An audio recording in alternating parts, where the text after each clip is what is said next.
रिया से सीबीआई के कई तीखे सवाल पूछे जाने की संभावना है। सुशांत सिंह राजपूत केस में सीबीआई की जांच फुल एक्शन मोड में चल रही है। सुशांत की मौत वाले दिन उनके बांद्रा स्थित फ्लैट में मौजूद हाउस स्टाफ और दोस्त सिद्धार्थ पिठानी से पूछताछ के बाद रिया पर सीबीआई का शिकंजा कसता जा रहा है। रिया का सीबीआई के तीखे सवालों से सामना होगा। इससे पहले रिया ईडी दफ्तर 2 बार पूछताछ के लिए जा चुकी हैं। तब रिया के साथ उनके भाई और पिता भी मौजूद थे।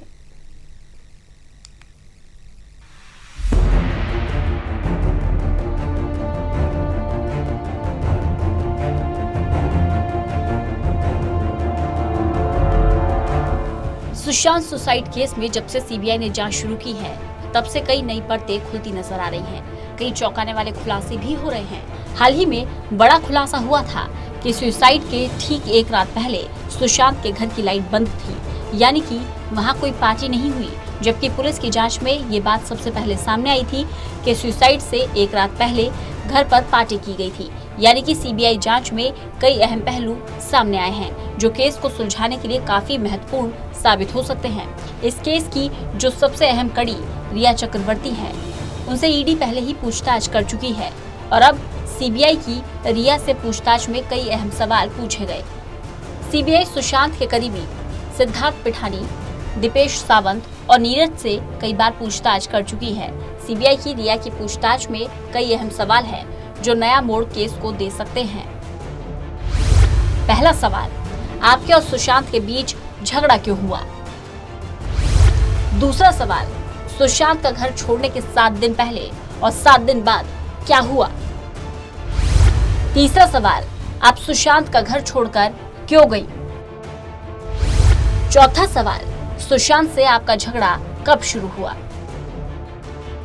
हाल ही में रिया चक्रवर्ती की डायरेक्टर महेश भट्ट के साथ व्हाट्सएप ऐप चैट भी वायरल हो रही है, जिससे साबित हुआ है कि रिया इस रिश्ते से खुश नहीं थी और 8 जून को सुशांत से ब्रेकअप कर रिया ने उनका घर छोड़ दिया था, जिसके लिए उन्होंने महेश भट्ट का आभार भी जताया था। और महेश भट्ट ने उनसे ये कहा था कि उन्होंने बहुत हिम्मत दिखाई है, अब उनके पिता खुश होंगे। यानी कि ब्रेकअप में महेश भट्ट ने बड़ा रोल निभाया।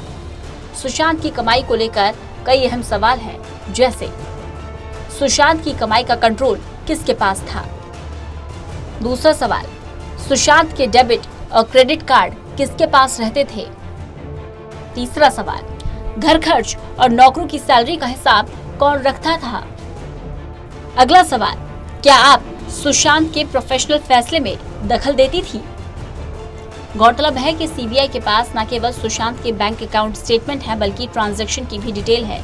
रिया का सुशांत से झगड़ा क्यों और किस बात पर हुआ, ये सबसे जरूरी सवाल है। इसके अलावा जरूरी सवाल ये भी है, सुशांत के परिवार से रिया का रिश्ता कैसा था? सुशांत की बहनों से रिया का झगड़ा क्यों हुआ था? पैसों के लेन देन में रिया का सुशांत के साथ कैसा रिश्ता था? गौरतलब है कि ये सवाल इसलिए जरूरी है क्योंकि सुशांत के पिता ने रिया और उनके परिवार पर गंभीर आरोप लगाए हैं। पिता का साफ कहना है कि रिया सुशांत की जिंदगी में सिर्फ सुशांत के पैसे हड़पने के इरादे से आई थी। दूसरी ओर सुशांत की बीमारी का सच सुशांत की मौत की जांच में सबसे अहम कड़ी है। रिया का दावा है कि वो सुशांत का इलाज करवाती थी। सुशांत को क्या हुआ था? किस बीमारी का इलाज होता था? अगला सवाल, सुशांत डॉक्टर के पास जाते थे या डॉक्टर घर आते थे? सुशांत कौन सी दवाइयां खाते थे? दवाइयों के पर्चे कहाँ हैं? चौथा सवाल, सुशांत का मेडिकल रिकॉर्ड किसके पास रहता था? इसके अलावा सवाल तो ये भी है कि रिया कपूर अस्पताल के मुर्दाघर में क्या करने गई थी और रिया ने सुशांत के घर से स्टाफ को नौकरी से क्यों निकाला? क्या रिया पिठानी और सैमुअल मिरांडा संपर्क में हैं? सवाल कई हैं, जिनका जवाब सभी जानना चाहते हैं, क्योंकि रिया इस केस की अहम कड़ी है। उनकी चुप्पी टूटने पर कई बड़े खुलासे हो सकते हैं, जिसमें कई बड़ी मछलियों के नामों से पर्दा उठ सकता है। गौरतलब है कि सोमवार सुबह सीबीआई की एक टीम जांच के लिए वाटरस्टोन रिजॉर्ट पहुंची। ये वही रिजॉर्ट है जहां सुशांत 2 दिन रुके थे और कथित तौर पर रिया और उनकी फैमिली ने जादू टोने वाली पूजा करवाई थी। सुशांत के कुक नीरज, दीपेश सावंत और फ्लैटमेट सिद्धार्थ पिठानी से पूछताछ में सीबीआई को कई जगह बयानों में अंतर नजर आया। बता दें कि सुशांत के पैसों और खातों को लेकर ईडी पहले ही मनी लॉन्ड्रिंग के एंगल से जांच कर रही है। Special desk, total news.